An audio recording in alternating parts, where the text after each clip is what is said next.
Welcome back to Pages of the Heart. I'm Cassidy, and together with my friend, Hope, we're diving deep into Chapter 13 of Josie Riviera's inspirational historical romantasy, A Winter Promise. You know what fascinates me about great love stories? The way they can take something as simple as a snow angel in the winter and transform it into this incredible symbol of hope, faith, and unexpected miracles. The symbolism in this chapter really caught me off guard, especially how that one desperate moment in the snow becomes this beautiful thread weaving through their entire family story. Let's paint the picture of where we begin. Nathan and Clara are visiting this meaningful spot where her snow angel once lay. Nathan's reflection shows such profound growth, seeing how what he once thought was just a sign of hope was actually a preview of something much greater. And then, oh my goodness, that doctor's visit. The way Dr. Campbell's professional composure just melts away when he discovers they're having twins. Such a powerful moment. The historical details really ground us in the period, like that 10-day stay at St. Vincent's in Worcester. It's fascinating how differently they approached twin births in that era. Speaking of historical authenticity, the craft school's evolution from a converted livery stable to this thriving institution really shows how traditional craftsmanship adapted to changing times. The way young Peter Kelly transforms from a factory boy to an emerging teacher really demonstrates the school's broader impact. And that observation about machines only seeing the surface while Peter understands wood's hidden strengths, that's such a powerful metaphor. Hmm, it reminds me of how traditional apprenticeships worked, that deep understanding that goes beyond just technical skill. The birth scene captures such beautiful imagery. Those first cries mingling like harmony, the maple leaves outside the window, and those names, Helen Beatrice and Nathan Thomas, carrying forward both family legacies while creating something new.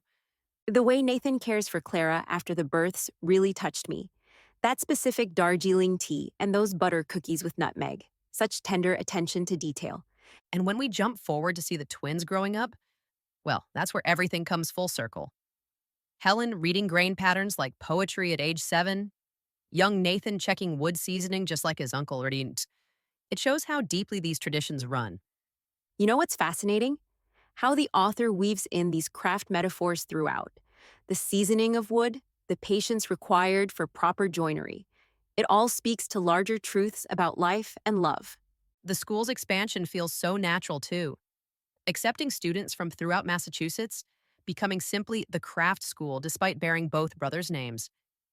Even Edward's character growth, admitting that tradition alongside progress proved more profitable than pure efficiency. That's such an interesting point about balancing tradition with progress. It really reflects broader themes about preserving what's valuable while embracing necessary change.